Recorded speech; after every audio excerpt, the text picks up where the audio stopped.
Hello, you wonderful people, and welcome to another episode of Not Too Comic Book. This being a show where I talk about TV shows that are adaptations of comic books. For today's episode, I'm going to talk about The Sandman, Season 1, Episode 3. A lot of really interesting things went down in this episode, so let's break it down. Well, first and foremost, we are getting our full, proper introduction to Johanna Constantine.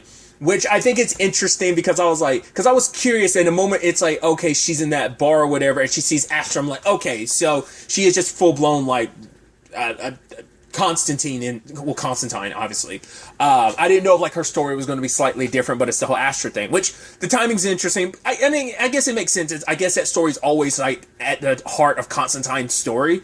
Because I was just thinking like, right, if you've seen DC's Legends of Tomorrow and even the Constantine show, which that Constantine that was in that was, played by Matt Ryan, who was also in the short-lived NBC show, but it all plays into the story. It's just interesting timing because sadly Legends of Tomorrow got canceled, but who became a main character in that show other than Astra? Just kind of fully grown. Granted, obviously this storyline goes super hella dark with just like,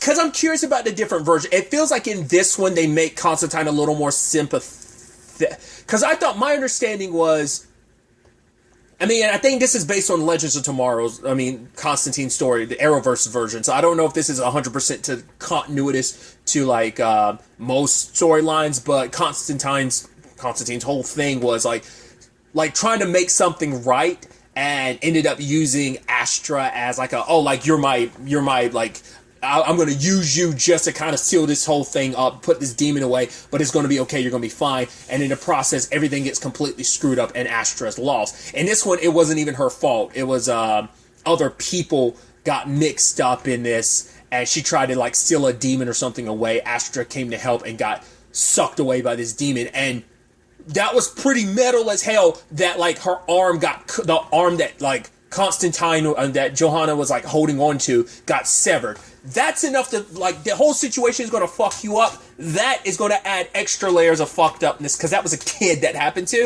Like, most storylines is like, yeah, she's in hell and stuff like that. Once again, that's the whole premise behind everything. But, like, for her to lose an arm like that is super heartbreaking. Which makes you wonder in this continuity, does that mean, like, does she eventually, like, grow the arm back in hell? Will she end up kind of like the Astra in Legends of Tomorrow to some extent or not? Because in this continuity, her mom died. Like, I think her mom being dead is always kind of like a part of Astra's story, sadly. But yeah, just the night, haunted by that mistake. Obviously, Johanna, well, the Constantine typically character is always like obsessed with magic, and that's why things went so wrong, thinking that you were so powerful that you could control things. Once again, this series seems like it's making the Constantine character more sympathetic, of like, it wasn't a situation of her making it was someone else's, and she was handling it a different way, and sadly Astra just ended up being like, right, I couldn't protect you. Or maybe this is kind of supposed to be after the fact, like maybe her mom died and it was Johanna's fault, and now it's like, right, all these other people who are tapped into magic, it's my fault because I brought it to them, and now, or maybe they came into it all together, but other people went down certain routes having fun with it and had dark consequences. Either way, she's haunted by these memories, and she gets hired by the church because apparently there was a princess who's trying to elope with a guy named Keith, but it's like, what was it? Was it Rick the Vic? It's like, it's kind of like, oh, like bringing her into the fold, and like Johanna's like, I want nothing to do with this. I'm not about to get mixed up with the royals,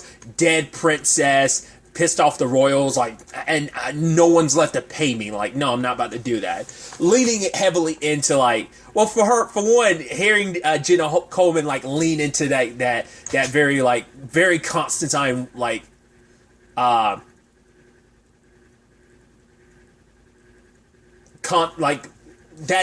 that accent is very true. Just the manner in which she speaks, I thought was kind of interesting. Because I haven't watched everything Jenna Coleman's ever been in, but I don't know. I'm kind of trying. Because obviously in my head she will always just be Clara from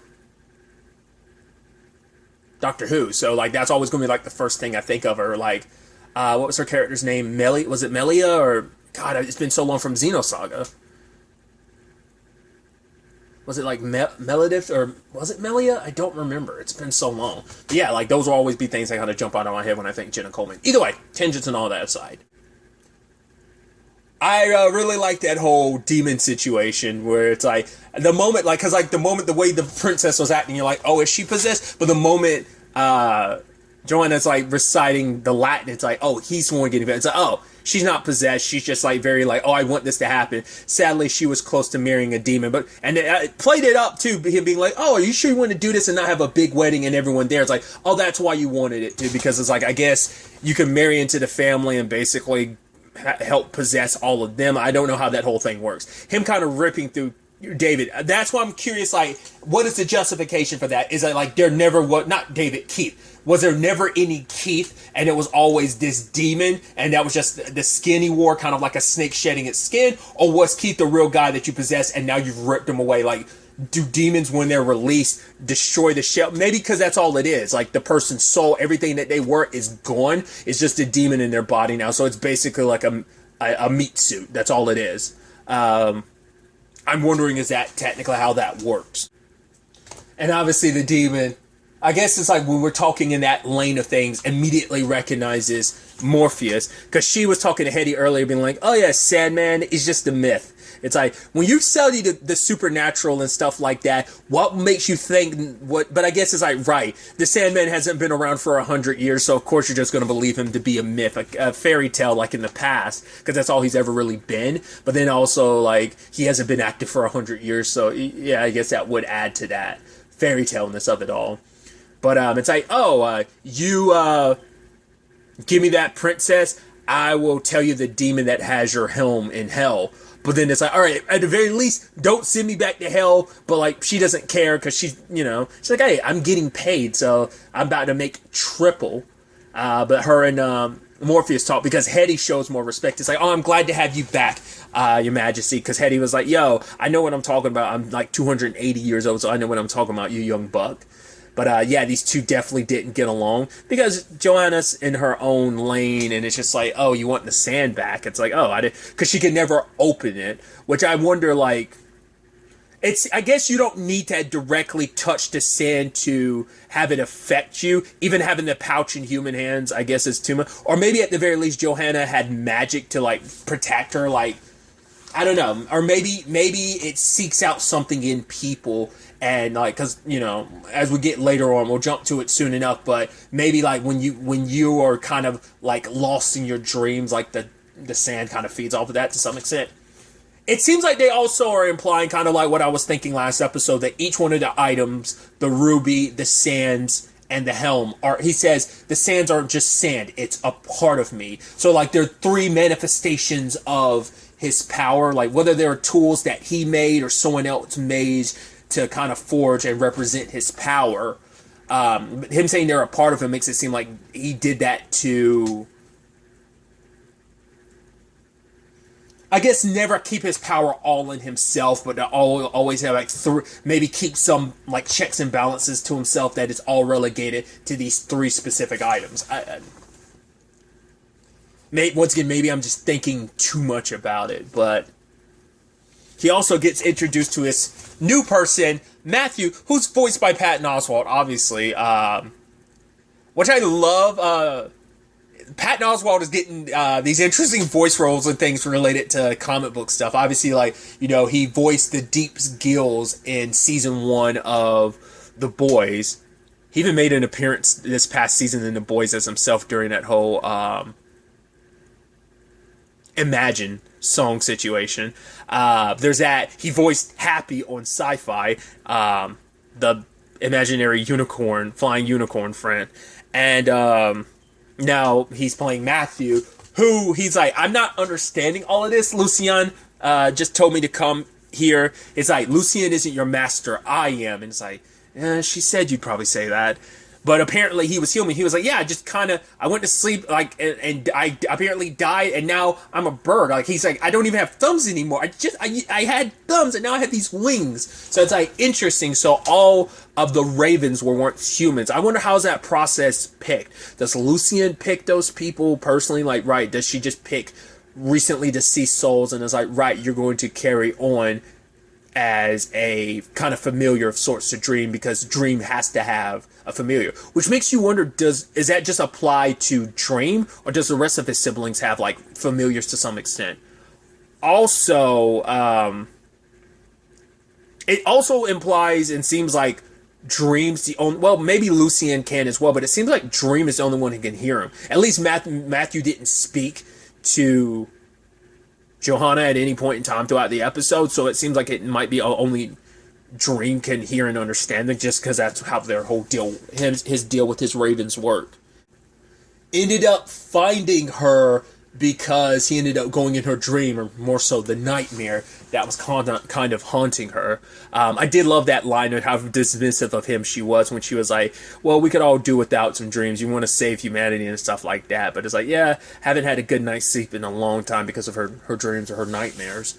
But follow the dreams. So it's like, yeah, he's not as powerful. He doesn't have his almighty power, but it does seem like he can just kind of teleport all over the place. Or maybe he is legitimately walking. Maybe he kind of like, because he doesn't have any sand at all. The last of it was given to the three sisters, and obviously he was able to kind of teleport. So like he has some, but I guess like maybe like teleporting around he's probably limited in what he can do in that regard, what he's capable of.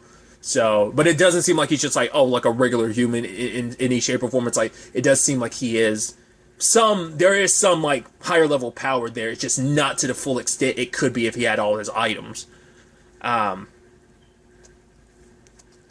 obviously she's heard rumors about like, oh yeah, Roderick Burgess, and it's like, yeah, the devil, like they said that he had the literal devil locked up in his base, and she's like, wasn't the devil, was it? It's like, nah, Lucifer was probably just fine where she is. It's just like interesting timing to reference that, which is also interesting too because spoilers if you're unaware, during the Crisis on Infinite Earths crossover, John Constantine, Diggle, and Mia met Tom Ellis's Lucifer. What was on Earth 666? So it's just funny to think about. Once again, I'm thinking too much about it, but I just thought it was just kind of an interesting thing. And I guess that does play into why, I mean, he probably didn't have the best perception of humans to begin with. Probably him and his siblings probably looked down upon. I mean, we can't speak for all his siblings. Like, who knows what they've been up to and what their relationship is like with humans.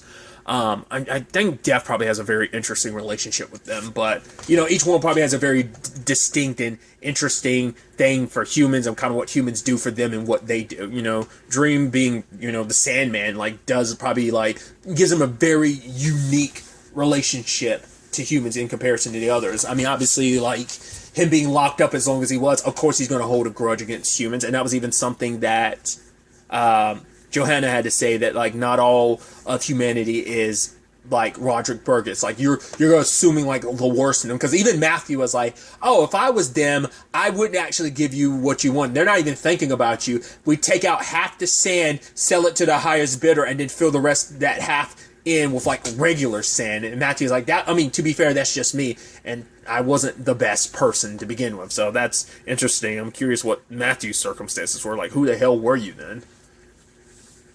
If you're even willing to say, like, yeah, I was kind of a deplorable person. So I also thought that was that interesting thing of Dream seeing that photo of her, and it's like, oh, this is you. She's like, why? Because I'm younger and didn't recognize me? It's like, no, you were happy. Like, when he looks at her, it's just like the smiles and the smart alecky talk being, like, super cheeky and being the way she is. It's just compensating. I mean, that's very true to that character. That character is so damn tragic and compensates with, you know, sex, drug, probably alcohol. Well, not, I don't know if 100% drugs, but definitely alcohol, and just doing whatever you can to beat yourself up, because it's like, right, just living life, but also never getting attached to anyone, because there's the whole conversation they have about love, which the way Dream talks about it makes you wonder what are his ex's situations like.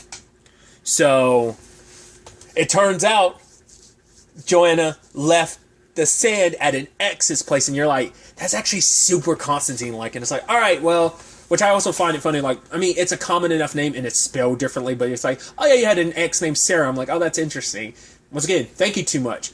if you don't know, in DC's Legends of Tomorrow, John and Sarah did hook up for a period of time. So it made me think of that. But her, like, because when she went to see, it's like, oh, she buzzed me in immediately, huh? I wonder what's up with that. I immediately was like, it's the Corinthian, isn't it? He found the sand before Sandman, and he used it against Rachel. I'm like, oh, he probably butchered it or something. So, but that scene of like them making out and stuff, and it's like, right, I called up everyone who knew you. I even called up your exes. Which ones? This one and this one. They all told me to move on because you were a selfish person. And in that moment, like, she starts turning to sand. You're like, oh, it's like, what's the reality of it?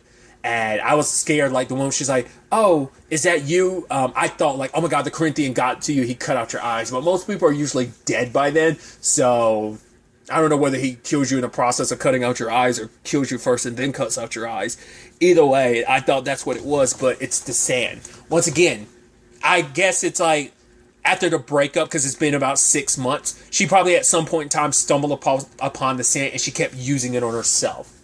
And kept herself probably in this perpetual state of dream, just because it was her way to kind of, everyone has their vice in their way to kind of deal with a heartbreak, and maybe this, especially because it wasn't even a full breakup. Johanna just like left and didn't come back, because the people who get close to her tend to get either ripped apart or sent to hell. So it's like, yeah, I'm not, and or both. So it's like, I'm not trying to put anyone in that position. So you stay away for that person's sake. Problem is, she didn't bother explaining that. She just went on a job and never came back. And now she's blaming herself because it's like, right, if I hadn't left this, well, more so Dream is kind of being like, there's nothing we can do for her. I've got my sand. Let's go. And it's like, you got to do something for her. It's like, no. It's like, she's like, this sand is your fault. It's like, he's like, no, you're the one who left it here. She's like, well, what's the point of you? You're talking about saving humanity? Well, save this person right here. But for him, it's like, it's too late. The damage is done. This power wasn't meant for any human to, like, control. So, I think it's just, maybe it's just, like, slowly been sapping away her life force, and there's no undoing. Because I was wondering if she's kind of in this anemic state to some, not anemic, what's the word I'm looking for? She almost looks like mummified, like she'd been, extinguished, is that the word I'm looking for? It might be. Like she's going through insanguination, and that may be like the process that is irreversible. So I think the sands might have kept her in a perpetual state like that, maybe draining away her life force, keeping her in the dream, because that's kind of what she wanted. She rather, so it might have been pretty soon after everything between her and Joanna, but who knows? And for Joanna, it's like, I shouldn't have been here. I'm sorry. Maybe if I did things differently, but things are what they are. And Dream ends up giving her a peaceful dream to go to pass away with. And for Johanna, it's like, right, Rachel was a good person. There are a few good people out there, people that aren't like me and Roderick. And he was like, you are nothing like Roderick. Like, he sees the person that she is, that compassionate, because he saw it in Alex as well, but Alex let his own fears, and maybe, once again, the way Dream handled it is like, maybe if I didn't have such issues with your father, maybe I could have trusted you, but it's like, I couldn't trust humans anymore. And even Matthew's kind of saying you shouldn't trust people, and Johanna's even got the perspective of not trusting people because people are kind of shitty. They have a very pessimistic view on things. But I think this is opening his eyes and be like, maybe there's more to humanity than I kind of give him credit for. That, right, maybe he never really consciously realized he was holding a grudge against humanity because of what Roderick did. But she tells Johanna tells Matthew to look after Dream. It's like he's going to need it. And Dream tells her, like, that nightmare won't trouble you anymore. So now it's like, right, they're kind of off to go to hell. And he's like, wait, hell? As in, hell? I thought you were saying that metaphorically. I mean, maybe we should check in with Lucia. She might not be too keen on the idea of that whole hell thing. Well, you're not actually going to listen to me. And he's like, all right, fuck it. Let's go to hell. So, next stop for them. On the flip side of the episode, we are continuing the situation with Ethel and John. We don't really get much insight, but we do get a little insight about the jewel. Obviously, she stole it, and he ended up stealing it from her. Her plan is to give it back to Dream, and it's like, if we give it to him, maybe he'll show us mercy. And it's like, well, maybe. But he's also changed the jewel so that the ruby only works for him. It's like, I guess he found magical means to do that. You would think that that wouldn't be possible, but I would assume it would still work for Dream, even though it's been changed. But either way, it seems that, because even John doesn't think too much about, like, oh, the Sandman, because the Sandman has always been the boogeyman in his eyes of, oh, like, we've always had to change our name, change our lives, moving from one place to another. You told me my father died when I was a baby. It's like, well, truth be told is he did, but it's not the true story that, you know, she ended up telling him later on. It was like, your dad wanted you aborted. He was like, oh, that's the first thing you've told me that's true in a very long time. Because he didn't mean to hurt people, is how he puts it. But she's like, no, with that ruby, you didn't hurt people, John. You killed people. He's like, yeah, but they were trying to take it away from me. I wonder were they people, maybe he was acting a little weird. Maybe Ethel sent people to get it from him, or people in general just trying to get it away from him because he was acting crazy and he killed them in the process.